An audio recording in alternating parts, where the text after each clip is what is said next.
Imagine this scenario, for just a second. A hospital can execute a completely flawless, I mean, literally $1 million hip replacement surgery, Oh, yeah. and they can completely ruin it in 30 seconds in the parking lot. Yep, happens all the time. Right. Today, we are looking at this invisible infrastructure that is, well, it's honestly the only thing keeping our hospital discharge system from collapsing. It really is. We're talking about ADA wheelchair transportation. And we're operating off this amazing resource today, the Essential Guide to AD Wheelchair Transportation, which is provided by SwiftAid Transport. Right, which is such a crucial document. It is, because we all know that non-emergency medical transportation, or NEMT, is kind of the wild card in the healthcare stack, Absolutely. The data and the protocols that SwiftAid lays out here, I mean, they show that we are massively underestimating the risks, the kinetic risks, the psychological toll, the economic ripple effects. The whole ecosystem. Yeah, exactly. The ripple effects of getting this wrong are just huge. So, we're going to define what ADA transport actually means, look at the strict safety checks, and then arm you, the listener, especially if you're a caregiver, with the exact tools you need. That's the most important part, I think. Right. Okay, let's unpack this, because I want to start by really clearly defining the terminology before we get into the weeds. Sure, yeah. Because it is the ultimate blind spot in the continuum of care. Right. We spend billions, right, optimizing the surgical theater. We have these hyper-efficient dialysis clinics. State-of-the-art stuff. Exactly. And then we just hand off that incredibly vulnerable patient to a transportation system that, frankly, a lot of facilities treat as a total afterthought. Which is mind-blowing. You mentioned ruining a hip replacement in 30 seconds. That is not hyperbole. No. The friction point between the front door of the clinic and the passenger seat of a vehicle. That is where the highest percentage of catastrophic, preventable injuries occur for non-ambulatory patients. And that friction point is exactly where I want to start, because I think a lot of caregivers and, even some clinic staff operate under this really dangerous assumption. Oh, the ambulatory downgrade. Yes, the ambulatory downgrade. There is this temptation to look at a patient, say, an elderly parent who uses a wheelchair, but can technically bear weight for just 3 or 4 seconds. Right, just enough to pivot. Exactly. And people think, well, they can stand up long enough to pivot. We don't need a specialized wheelchair van. I'll just, help them into the passenger seat of my Honda. Yeah, it's a downgrade in care level just to save a few bucks or some time. And it's terrifying. It happens every single day. And it is a logistical nightmare masquerading as a shortcut. Masquerading as a shortcut. I like that. I mean, when you look at the physics and the biomechanics of that transfer, you realize why it is just so incredibly dangerous. Right. Think about a standard car door, right? A low bucket seat, the uneven asphalt of a hospital parking lot. Puddles, cracks in the pavement. Exactly. Yeah. None of that is designed for a safe pivot for someone with compromised balance or zero core strength or, a brand new joint replacement. I always compare it to trying to move a sleeping toddler from a crib into a car seat. Oh, that's a perfect analogy. Right. It's this awkward, multi-stage, deadweight transfer where you're terrified of hitting their head on the doorframe. Yep. But now, scale that up to a 200-pound adult who is physically exhausted and in serious pain. It's completely different. You are introducing so many variables. If their knee buckles for a fraction of a second, or if the caregiver's grip slips while gravity takes over, you aren't catching them. You absolutely are not catching them. I mean, it's just physics. And let's push that further and look at why they might be so exhausted in the first place. Right, the medical context. Exactly. Take the dialysis patient demographic, for example. This is a massive segment of NEMT ridership. Huge. A caregiver might drop their spouse off at the clinic in the morning, and the spouse walks in using a cane, feeling, relatively fine. Right, they have energy. But then, 3 or 4 hours later, that patient's entire blood volume has literally been cycled out of their body, passed through a dialyzer, and returned. The physiological toll of that is just staggering to think about. It's immense. I mean, they might not even be the same person physically as they were at breakfast. They really aren't. Yeah. They're experiencing severe systemic fatigue. They frequently suffer from sudden, precipitous drops in blood pressure hypotension when they try to stand up. Oh, wow. So they're dizzy on top of being tired. Exactly. So if that exhausted patient now has to exert this immense physical and mental effort just to stand up in the parking lot, Right. balance themselves while dizzy, pivot their hips, duck their head, and lower themselves into a low sedan seat, The risk of a fall isn't just possible, it's highly probable. And that is the core argument for specialized ADA wheelchair transportation, isn't it? It really is. It eliminates that transfer entirely. With a roll-on transport, they never actually leave the chair. Right. They just roll onto a lift, they are secured inside the cabin, and whatever remaining visible energy they have is completely preserved. You remove the perilous variable of the parking lot pivot. Which is exactly why the distinction between ambulatory transport and wheelchair transport is a hard line in the medical logistics field. It has to be. The baseline requirement for this specific tier of ADA transport is that the passenger must be medically stable. So not an ambulance. Right, this is not an ambulance for acute cardiac events or severe bleeding, but they require accessible transport because they cannot safely execute that transfer into a standard vehicle. Got it. It is entirely about matching the engineering of the vehicle to the biological reality of the passenger. So let's actually dig into that engineering, because this is where the SwiftAid guide gets really granular. It does. The specs are intense. Yeah, we aren't just talking about taking the back seats out of a minivan and calling it a day. No, not at all. The mechanical compliance standards are serious. The source notes that accessible vehicles must have specific boarding devices like ramps or lifts, and that those lifts must have a minimum design load of 600 pounds. Right. And, my first thought was 600 pounds seems like overkill for one person, but when you do the math, you hit that ceiling incredibly fast. Oh, you hit it almost immediately with modern mobility devices. Really? Yeah. You have to factor in the total aggregate weight on that hydraulic system. You have an adult human plus a heavy-duty bariatric motorized power chair. Oh, right, the power chairs. Those chairs are essentially small electric vehicles. They have heavy steel frames, massive lead-acid or lithium battery banks, heavy-duty motors. Wow. A power chair alone can weigh 300 to 400 pounds. Just the chair. Just the chair. Then you have the passenger.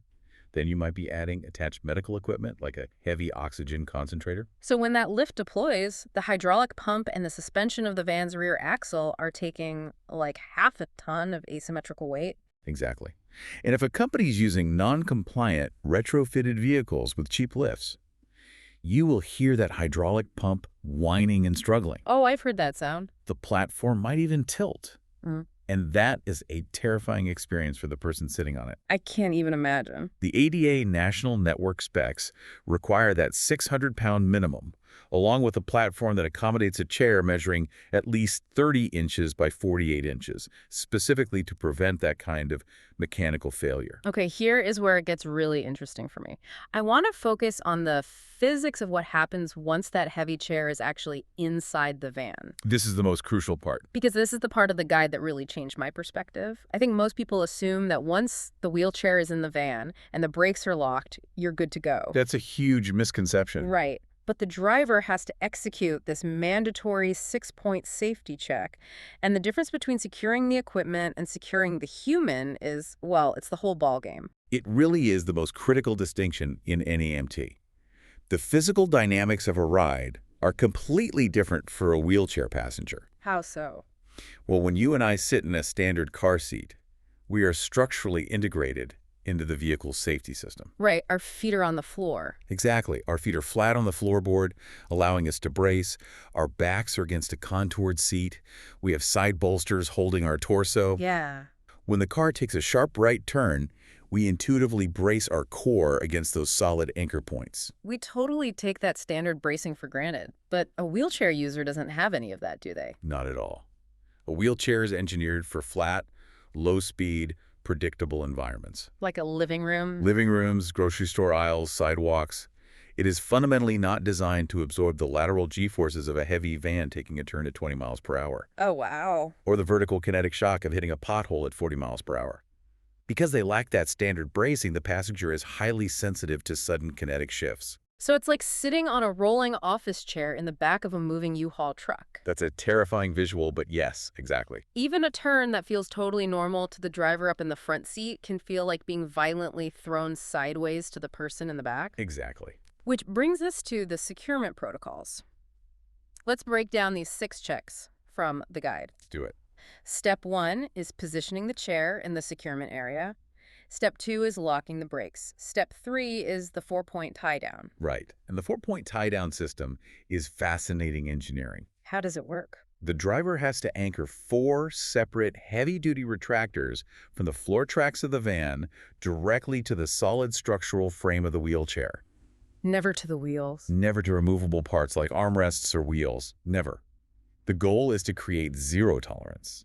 Meaning no wiggle room. Exactly. That heavy metal and plastic chair should not move a single millimeter. But, and this is the terrifying part that really stood out to me, if you stop at step 3, you have only secured the equipment. You have essentially created a perfectly stable launch pad for the human being sitting in the chair. That is exactly what happens.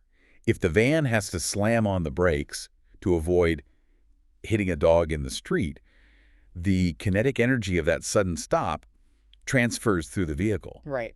The heavy wheelchair, because it is anchored to the floor tracks, will stay perfectly still. It will absorb the stop. But the person won't. No.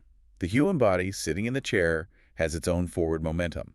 Without passenger restraints, the person will be launched forward out of the chair, face first into the back of the driver's seat or the floor. Oh my God. Which is why step 4, applying the passenger restraints, the lap and shoulder belts, is absolutely non-negotiable. Non-negotiable. The floor straps keep the chair from becoming a projectile. The lap and shoulder belts keep the human alive. And unfortunately, we see drivers in the field who get lazy. Really? Oh, yeah. They will do the 4 floor straps because those are obvious. But they won't bother digging out the shoulder belt from the side wall of the van because the passenger says, "Oh, I'm fine. We're only going 2 miles." Oh, no. A professional driver understands that 2 miles is more than enough distance for a fatal kinetic event. They mandate the shoulder belt every single time. That makes total sense. And the final 2 checks from the SwiftAid guide tie this mechanical safety directly into the passenger's experience, right? Yes. Step 5 is actually confirming with the passenger that they feel safe and comfortable before putting the van in drive. Communication is key. And step 6 is the execution of the route, smooth, defensive driving. Defensive passenger conscious driving. And that goes right back to the lack of bracing we discussed. Right. The driver has to operate that vehicle as if they have a full cup of hot coffee resting on the dashboard. I like that. Incredibly smooth braking, wide, slow turns, and maintaining massive following distances so they never have to slam on the brakes. Okay, so if I am a caregiver, right, and I am sitting in the back of the van with my father, what is the dead giveaway that the driver has failed these checks? What's the biggest red flag that should make me say, hey, put the van in park, we are not leaving this driveway? Any independent movement of the wheelchair. Any movement at all. Any at all. If the driver hooks up the 4 floor retractors, gives them a tug, and that chair still wiggles, slides, or shifts on the floor by even an inch, the securement is wrong. Wow. The geometry of the straps is likely off, or the retractors are broken. A professional driver never treats securement as a close enough shortcut. Right. The passenger should feel like the chair is welded to the floor of the van. Welded to the floor. Yeah. Got it. I want to pivot slightly, though, because we've been talking intensely about kinetic energy, floor tracks, and G-forces. The mechanical side. Yeah. But if we only focus on the physical tie-downs, we are missing the most crucial variable that transforms this from a mechanical transport job into a vital healthcare service. Absolutely. And that is the psychological baseline of the passenger. This is huge. I mean, let's look at the psychology of that boarding process we just described. You are taking someone who is already medically vulnerable, you are rolling them backwards onto a metal plate. Which is unnatural. Right, and you are hydraulically hoisting them 4 feet into the air.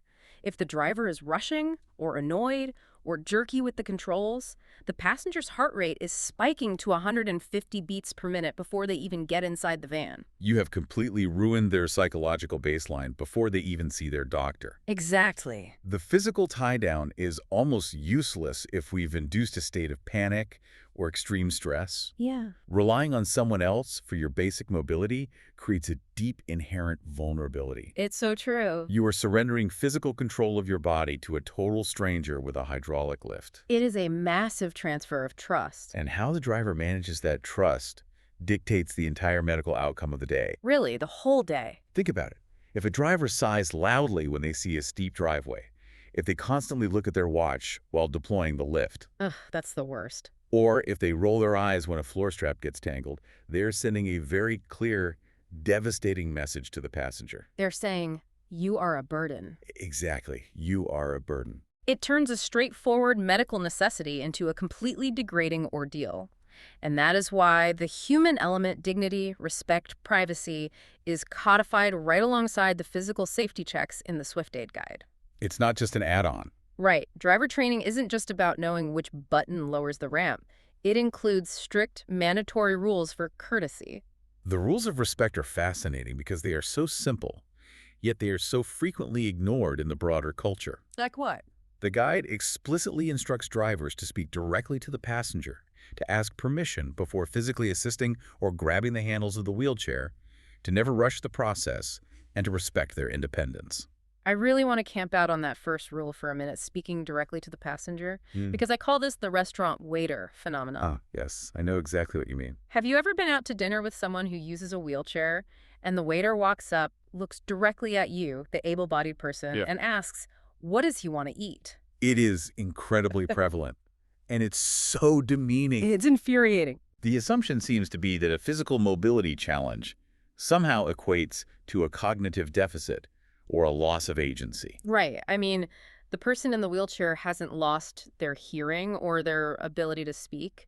The fact that a professional NEMT guide explicitly has to train drivers to combat this societal default is very telling. It is. When a driver walks up, looks the passenger in the eye, greets them by name, and says, "How are we doing today, Mr. Smith? I'm going to lock your brakes now." It changes everything. It completely restores their agency.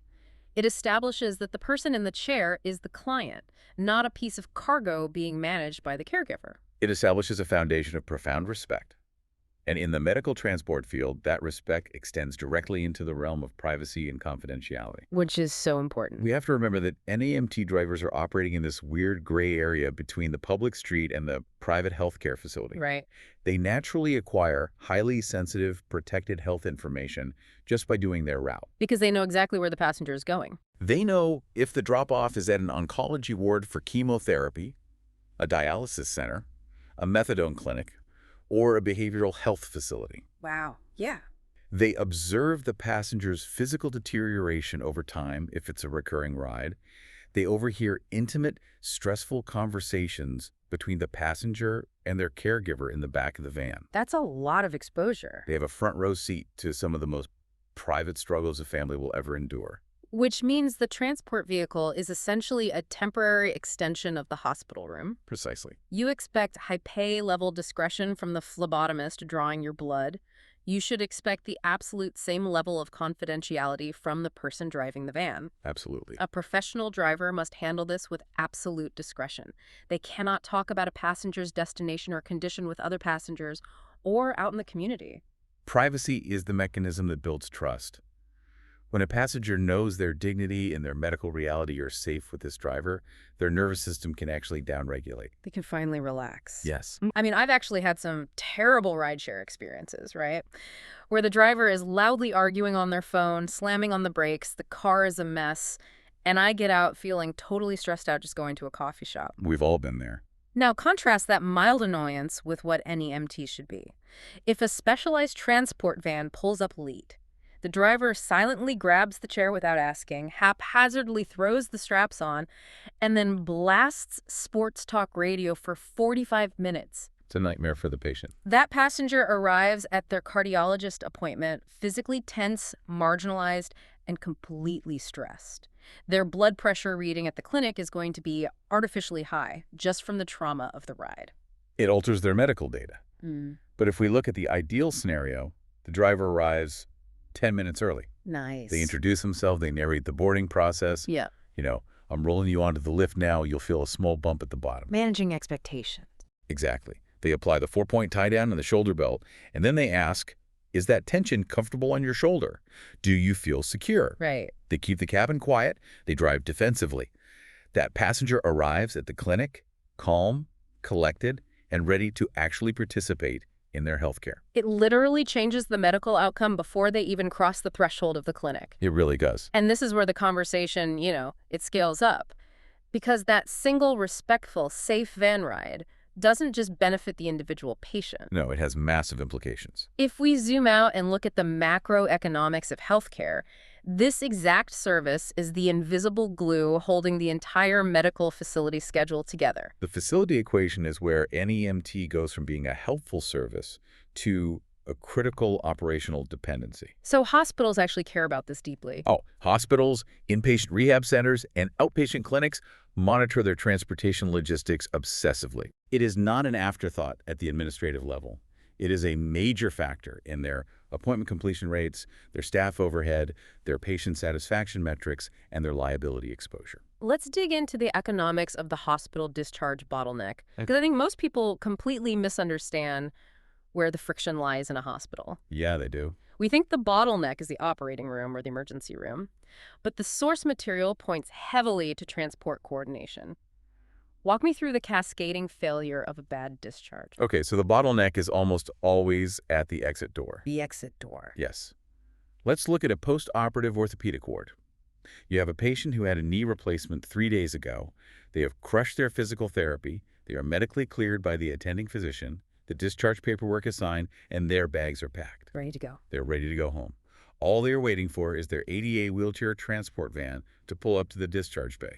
But the transportation provider is disorganized. They are running 90 minutes late, or worse, they show up, but the lift on the van is broken and they have to send another vehicle entirely. Right. And in that 90-minute window, a massive logistical pileup occurs. Like a domino effect. Exactly. Because that patient is still physically occupying the bed in the orthopedic ward, the environmental services team cannot come in and sterilize the room. Okay, makes sense. Because the room isn't sterilized, a patient who just woke up in the post-anesthesia care unit, the recovery room cannot be moved up to the ward. So the recovery room stays full. The recovery room is full, which means the surgical team in the OR cannot roll their current patient out. Oh, wow. And because the OR is backed up, the emergency room cannot send up the trauma patient who needs emergency surgery. It just keeps going. And because the ER beds are entirely gridlocked, the ambulance that just pulled into the ambulance bay with a new cardiac patient has to sit idling in the driveway. That is absolutely wild. One broken wheelchair lift at the discharge door literally causes a multi-million-dollar hospital system to back up all the way into the street. It's terrifying, but true. It is a massive supply chain failure. It is the bullwhip effect applied to medical beds.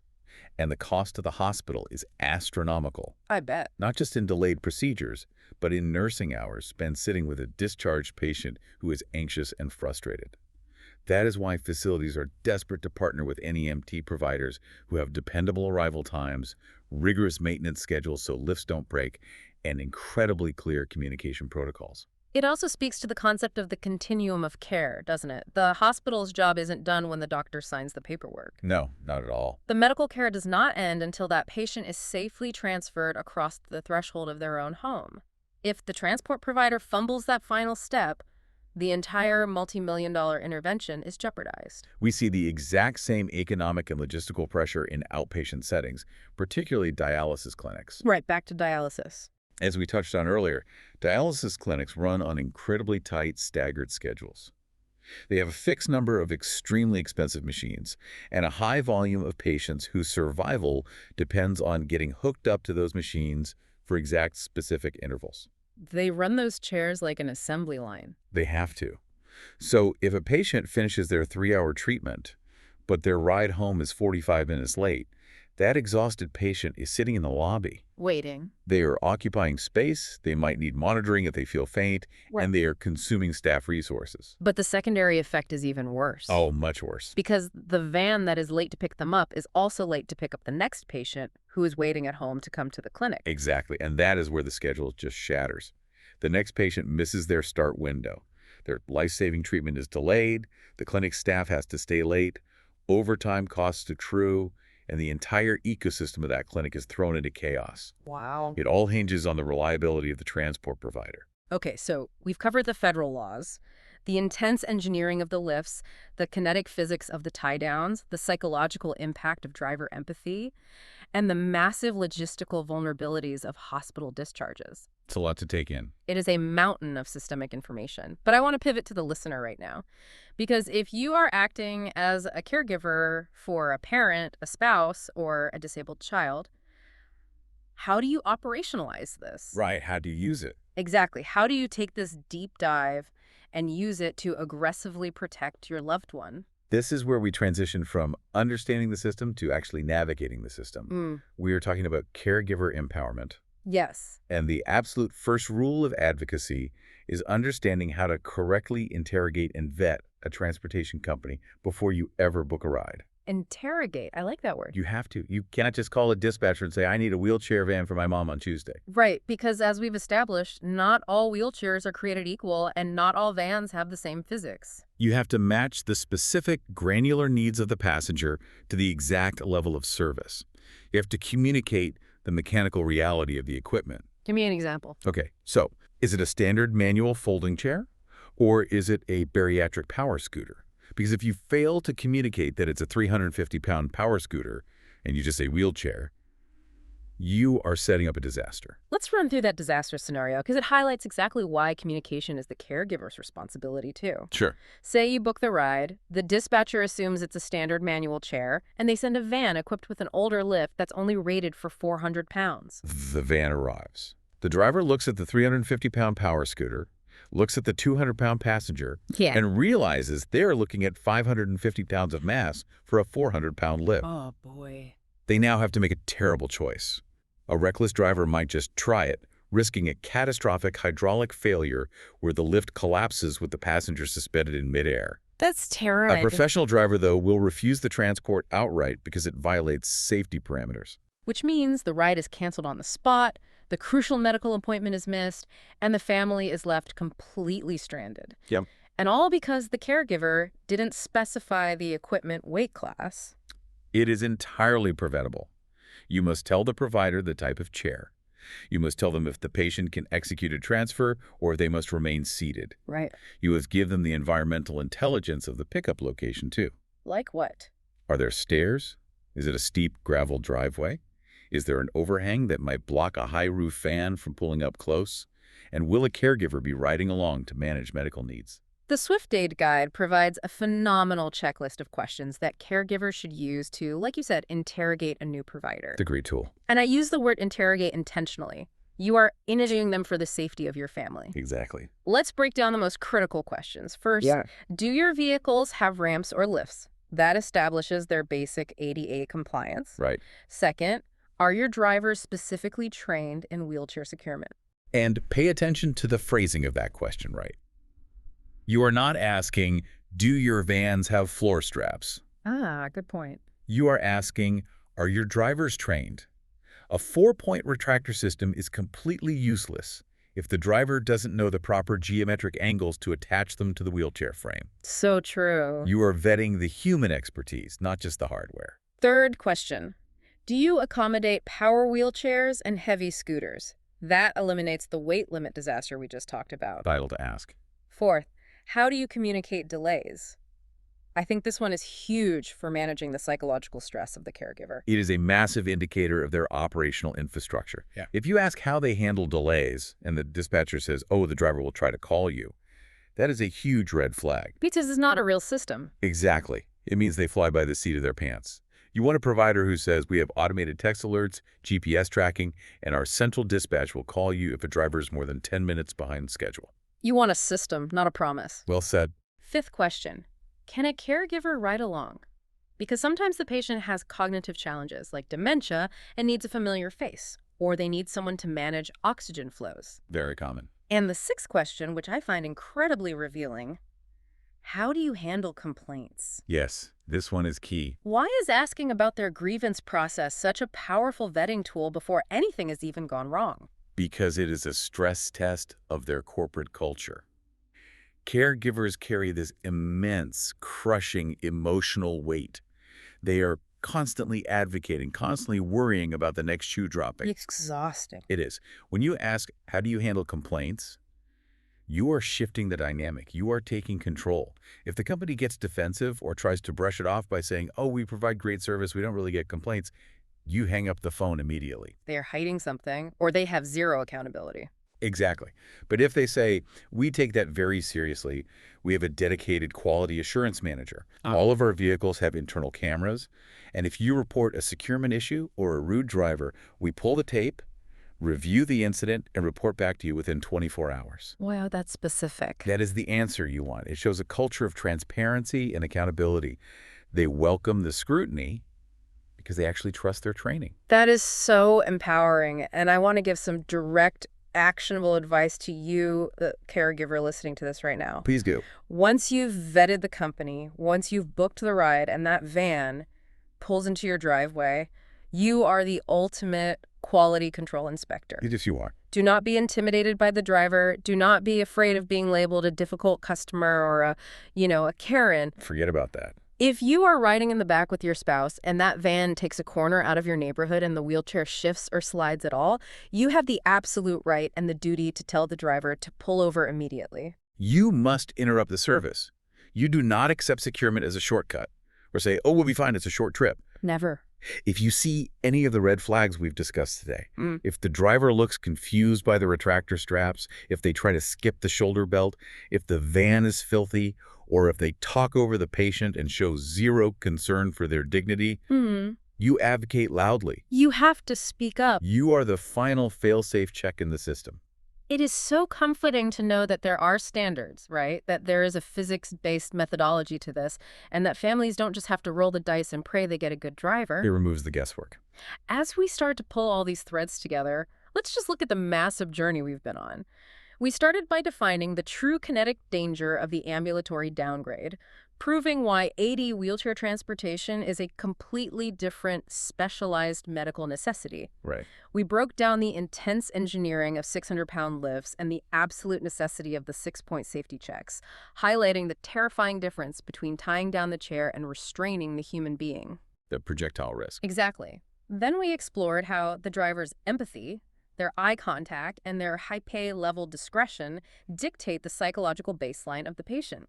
We zoomed out to the macroeconomics, showing how one broken lift causes a catastrophic bottleneck from the orthopedic ward all the way to the ambulance bay. The domino effect. And finally, we armed caregivers with the exact interrogation tactics needed to vet a transparent, professional service. It is a massive amount of systemic, mechanical, and psychological data, but it all points toward one central unifying theme. Which is? Elevating the standard of care for those who are the most vulnerable while in transit.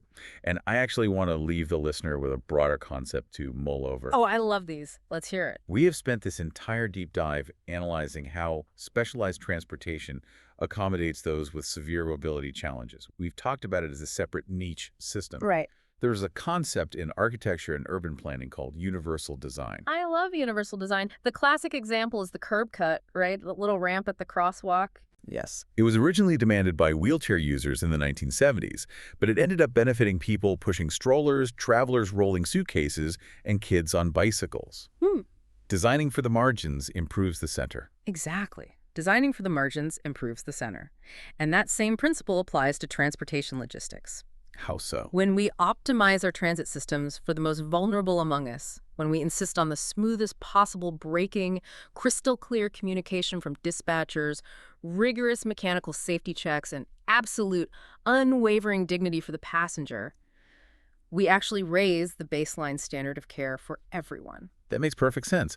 Wouldn't every single passenger, regardless of their physical ability, benefit from a driver who is trained to be patient, who drives defensively as if they are carrying precious cargo, and who treats their riders with profound intentional respect? They absolutely would. What if we stopped viewing accessible ADA-compliant transport as an alternative or specialized option? Yeah. What if we started viewing its core values, obsessive safety, human dignity, and systemic reliability, as the gold standard that all transportation systems, from rideshares to city buses, should aspire to? That is a brilliant framework. When you build the system to protect the most fragile among us, you accidentally build a better system for the entire world. Precisely. It reminds me of the image we started with. When you look out the window and that driveway feels like an insurmountable moat, you aren't just looking for a vehicle with a ramp to bridge the gap. You are looking for a system that values your loved one's safety and their dignity as fiercely as you do. Well said. Thank you for joining us on this deep dive. Keep interrogating the systems, keep vetting your providers, and keep demanding the dignity that every single passenger absolutely deserves. We will see you next time.